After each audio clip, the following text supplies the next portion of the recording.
When you're building a commander deck, you only have 100 slots. That means that each deck you make is leaving thousands of potential options on the table. And while most of those cards aren't worth playing, it's easy to pass over a few that are.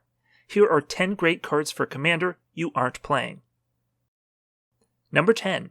Aether Snap costs 3 black for a sorcery that reads, remove all counters from all permanents and exile all tokens. While this won't kill creature cards, it can be a one-sided board wipe against opponents who are focusing heavily on tokens, planeswalkers, or +1/+1 counter strategies. Just make sure that you aren't focusing on those things, because that makes this a lot worse. Number 9. At some point during your commander game, someone is probably going to play a creature that is incredibly powerful and must be stopped at all costs. But instead of killing it, why not take that power for yourself? Corrupted Conscience lets you take control of any creature and gives that creature Infect, potentially turning it into a one-hit kill. While auras are vulnerable to many types of removal, the upside on this card might make this a worthwhile win condition for control decks. Number 8. Cathedral of War is a land that enters the battlefield tapped, taps to add 1 colorless mana, and has Exalted, which means whenever you attack with just one creature, that creature gets +1/+1 until end of turn. This is a very narrow effect, but if you're playing a Voltron strategy, it's pretty much a free stat boost. Yes, it does enter tapped, so you're kind of paying 1 mana for the ability, but land slots are a great place to try to add some extra utility. Number 7. Deflecting Swat is a pretty popular card, being played in 32,000 decks as of this video's recording. It gives you the ability to tap out for your commander, but still keep up protection in case someone tries to kill it. Because of its vast popularity, it costs quite a bit of money. If you want this card, but you're on a budget, Bolt Bend may be the option for you. It has a similar effect, letting you choose new targets for target spell or ability that has a target. Now, it will always cost at least 1 mana, so you can't just tap out with it, but its cost reduction is contingent on having a creature with 4 power, rather than just your commander, so it can be more versatile in some cases. Number 6. Words of Waste costs 2 black for an enchantment with pay 1 generic mana.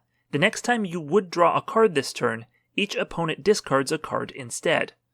So this lets you turn 1 card draw for you into 3 discards for your opponents, which seems like a decent rate, and you can do this any number of times, paying just 1 mana for each card you would have drawn. Obviously, this is going to work best in decks like Tiny Bones or Turgid, who are already playing around in discard land, but I think it can be good for any controlling player that doesn't care how many friends they have. Number 5. Fanatical Devotion is another 3-drop enchantment, this one in white, and it reads, sacrifice a creature, regenerate target creature. First of all, despite being one of the main aristocrats' colors, white doesn't tend to get many sacrifice outlets, especially not free ones. White focuses more on providing the creatures, while black sacrifices them. That alone makes this card worth considering in non-black decks. But it's also just a good card. If you focus at all on tokens, it can turn each one into a shield for your commander or other important creatures, and even if you don't, it limits board wipes to killing only half your board. This card is really sweet.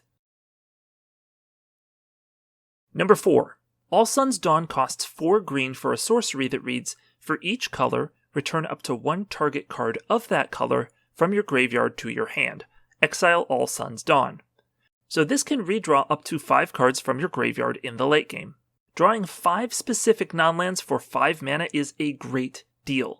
My brother Jason plays a lot of late-game green decks with cards like this, Seasons Past, and Creeping Renaissance, and it's impossible to beat his value, because every time we deal with his board, he just buys back all of his powerful cards, replays them, and by the time we can wipe the board again, he's already restocked his hand.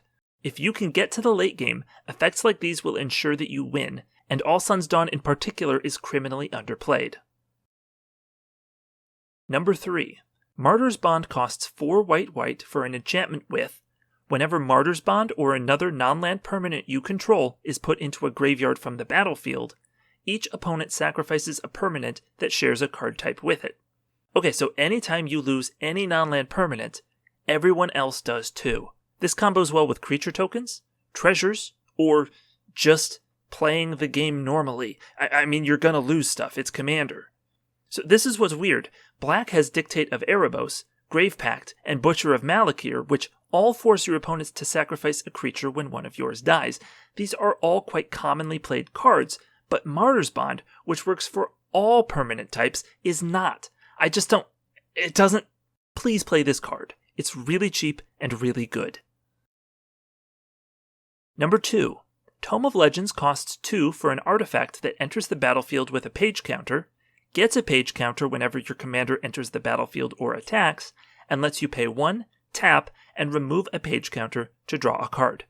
Now, correct me if I'm wrong, but your deck should generally be built around playing your commander. So if you plan to attack with it at all, that makes this consistent, cheap, and colorless card draw, and the counters can even be proliferated if you're doing that instead of attacking.